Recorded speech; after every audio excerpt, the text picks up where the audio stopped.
આજનો એજન્ડામાં સૌથી પહેલા વાત કરવી છે ફેટના ખેલની. તમને થતું હશે કે આ ફેટનો ખેલ શું છે?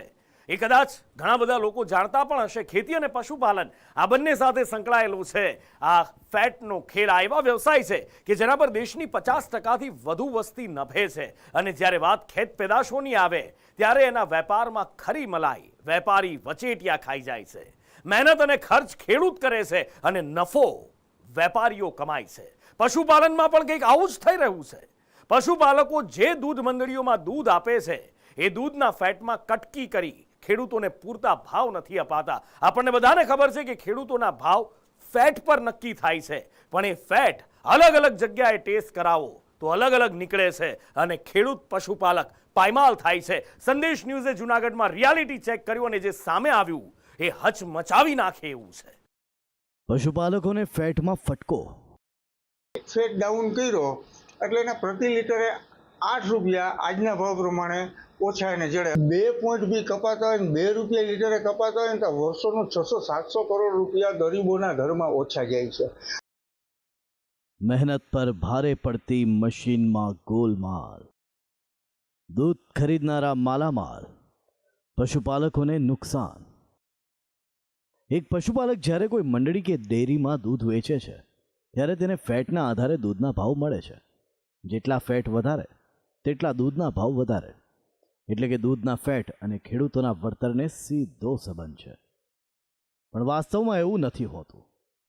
અમે આજે આપને લાઈવ ડેમો સાથે બતાવીશું કે ખેડૂતો સાથે કેવી રીતે ફેટના નામે ખેલ થાય છે, કેવી રીતે ખેડૂતોને તેમના હકનું પૂરું વળતર નથી મળતું.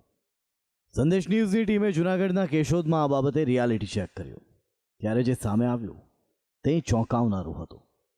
પશુપાલક જ્યારે ગામની મંડળીમાં દૂધ ભરાવે ત્યાંથી જ ફેટના આંકડાનો ખેલ શરૂ થઈ જાય છે, જેનું સૌથી વધુ નુકસાન થાય છે પશુપાલકને.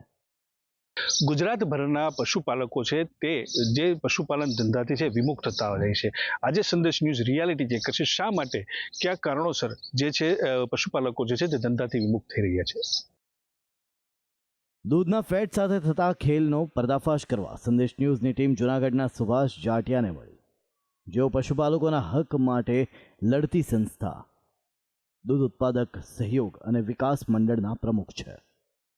મશીન સાથે ચેડા કરીને કેવી રીતે દૂધના ફેટ ઘટાડવામાં આવે છે તેનો સુભાષ જાટિયાએ લાઈવ ડેમો આપ્યો. સુભાષ જાટિયાનું માનીએ તો મશીનમાં દૂધના ટેસ્ટિંગના આ આંકડા મૂળ આંકડા છે, જેમાં દૂધના ફેટ 6.49, સોલિડ 8.34 અને પ્રોટીન 3.18 છે. હવે દૂધના આ જ સેમ્પલનું ટેસ્ટિંગ મશીનના સેટિંગમાં ફેરફાર કરીને કરવામાં આવ્યું. તેનો ડેમો જુઓ. દૂધના ફેટ 6.49થી ઘટીને 5.54 થઈ ગયા, સોલિડ 8.34થી ઘટીને 5.28 થઈ ગયા અને પ્રોટીન 3.18થી વધીને 3.24 થઈ ગયું. મશીનના સેટિંગમાં ફરી એકવાર ફેરફાર કરવામાં આવ્યા. હવે દૂધના ફેટ મૂળ 6.49થી ઘટી 5.55 થઈ ગયા, સોલિડ 8.34થી ઘટીને 5.88 થઈ ગયા અને પ્રોટીન 3.18થી વધીને 3.28 થઈ ગયું. જોયું તમે? દૂધના ફેટ ગમે તેટલા હોય પણ ખેડૂતને એ જ ફેટના ભાવ મળશે જે મશીન દેખાડશે. પશુ ઉત્પાદકોને જે લૂંટવામાં આવી રહ્યા છે તે હોય છે બીએમસી સેન્ટર. બીએમસી સેન્ટરમાં ખાસ કરીને જે મશીનમાં ફેટ અને જે એસએનએફની માત્રા માપવામાં આવતું હોય છે તેમાં મોટા પાયે ગડબડ થતા હોવાના આક્ષેપો થઈ રહ્યા છે અને આ આક્ષેપો સુભાષભાઈ જાતિયાએ કર્યા છે. આપણી સાથે સુભાષભાઈ છે, તેને આપણને 3 ડેમો કરીને બતાવ્યા છે. આ ડેમોમાં શું જોવા મળ્યું છે એ સુભાષભાઈ જશે. સુભાષભાઈ, તમે 3 ડેમો બતાવ્યા અમને, શું થતું હોય છે? ક્યાં મશીનમાં શું ગોટાળો થતો હોય છે? હવે પેલો જે ડેમો મેં તમને બતાવ્યો ને એમાં એકચ્યુઅલ રિયલ ફેટ જે હતો એ આપણે તમને બતાવ્યો. પછી મશીનની અંદર જે સેટિંગ કેવી રીતના થાય કે માનો કે પહેલો 6.49 ફેટ હતો અને સેકન્ડ ડેમોની અંદર એ જ દૂધ એ જ મશીનની અંદર આપણે પાછો ચેક કર્યો એટલે 5.55 આવ્યો. અને ત્રીજો ડેમો જ્યારે આપણે બતાવ્યો ત્યારે એ જ દૂધ અને એ જ ફેટ 5.54 આવ્યો. સામાન્ય રીતે દૂધ ઉત્પાદકો દરરોજ ગામની દૂધ મંડળીઓને દૂધ આપતા હોય છે. મંડળીઓ આ દૂધ એકત્ર કરીને બીએમસી સેન્ટરમાં મોકલે છે આ સેન્ટરમાં દૂધના ફેટ અને એસએમએફની માત્રાને મશીન વડે ચકાસવામાં આવે છે. આ મશીનના સેટિંગમાં ગોલમાલ થતી હોવાના આક્ષેપ છાશવારે થતા હોય છે. આપણે ડેમોમાં જોયું તેમ જો ટેસ્ટિંગમાં દૂધના ફેટ ઘટી જાય તો તેનું નુકસાન ખેડૂતોને જ થાય છે. હવે થાય શું કે પશુપાલકો એકચ્યુઅલ ત્યાંથી મહેનત કરતા હોય, સારું ખવડાવતા હોય, જે ઘાસચારો જે ખાંડદાણ આપતા હોય, પણ એને દૂધ સારું જ આપે છે. પણ આવી રીતના ઇલેક્ટ્રોનિક ફેટ ટેસ્ટિંગ મશીન દ્વારા જે સંચાલક હોય એ એની આવકમાંથી સીધા પ્રતિ લીટર 8-10 રૂપિયા લઈ લે. માનો કે આપણે પેલું એક 40 લીટરનો કસ્ટમર હતો, એનું દૂધનું મેં તમને બતાવ્યું, એક ફેટ ડાઉન કર્યો એટલે એના પ્રતિ લીટરે 8 રૂપિયા આજના ભાવ પ્રમાણે ઓછા એને જડે. હવે 40 લીટર એટલે 8 ચોક ને 32, 320 રૂપિયા સંચાલક વચ્ચે છેતરપિંડી કરેલી હતી. ફેટ તો ઉપરથી ને મોટી ડેરીઓમાંથી જ ફેટના ભાવ અપડાઉન થતા હોય છે, પણ આપણી વાત કરીએ તો આપણા જે ડેરીવાળા છે ગમે ત્યાં, અહીંયા નહીં કોઈ પણ જગ્યાએ એની રીતે એ મશીનોમાં સેટિંગ થઈ શકે અત્યારે બધે, અને એ કરે છે એની રીતે જેમ મજા આવે એમ સેટિંગ કરી નાખે છે. કોઈ ગામડે કોઈને પૂરા ભાવ મળતા નથી. પશુપાલકો અને જાણકારોનું માનીએ તો ફેટમાં ઘટાડાનો આ ખેલ ફક્ત મંડળીઓ પૂરતો મર્યાદિત નથી.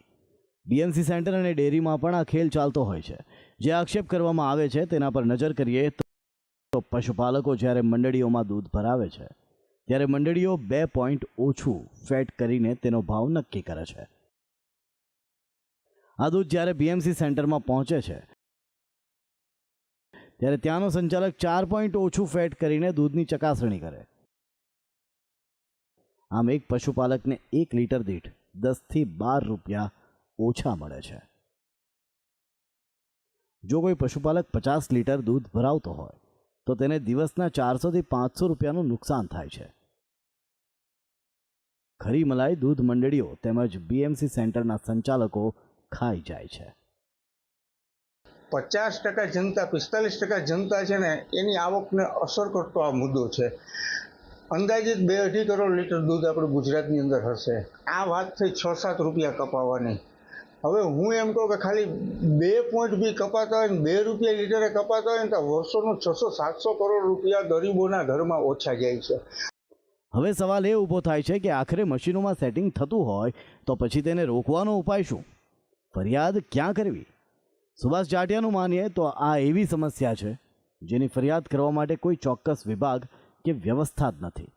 કાયદાની આંટીઘૂંટીમાં ઉકેલ અટવાઈ ગયો છે. આ બાબતની આપણે ફરિયાદ કરવી હોય તો સરકારના કયો ડિપાર્ટમેન્ટમાં ફરિયાદ કરીએ? શું જોગવાઈ છે? એવી કોઈ અત્યાર સુધી જોગવાઈ જોવા નથી મળી. સુભાષ જાટિયાનું માનીએ તો તેઓ આ જ મુદ્દે મુખ્યમંત્રીને પણ મળ્યા છે અને પીએમઓ સુધી ગયા છે.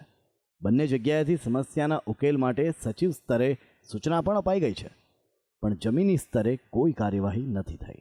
બધું કર્યું પણ ત્યારે લીગલ મેટ્રોલોજી ડિપાર્ટમેન્ટે એવું કીધું કે આ મશીનને અમારે જનરલ રૂલ 2011માં સામેલ કરવું પડે, એટલે દિલ્હીથી જો અમને આદેશ આવે ને તો અમે આ કાર્યવાહી કરીએ. તો પછી હું દિલ્હી ગયો, દિલ્હી ત્યાં મળ્યો, ત્યાં પીએમઓમાં બધા જ લોકોએ આપણે સપોર્ટ આપ્યો. ત્યાંના લીગલ મેટ્રોલોજીના ડાયરેક્ટર, કેન્દ્રીય સચિવ એ બધાને મળ્યો ને ત્યાંથી પણ એક લેટર આપણી ગવર્મેન્ટ ઓફ ગુજરાત સરકારના સચિવને મળી ચૂક્યો છે કે ભાઈ આ બાબતની છેતરપિંડી થતી હોય તો ત્યાં લીગલ મેટ્રોલોજીનો માણસ જાય, તપાસ કરે, ચેક કરે. પણ એનો સર્ક્યુલર હજી આજ સુધી સચિવાલયથી ફિલ્ડમાં ક્યાંય થયો નથી, કોઈ કાર્યવાહી થઈ નથી. ફેટના આ ખેલમાં પશુપાલકોએ સૌથી વધુ ભોગવવું પડે છે.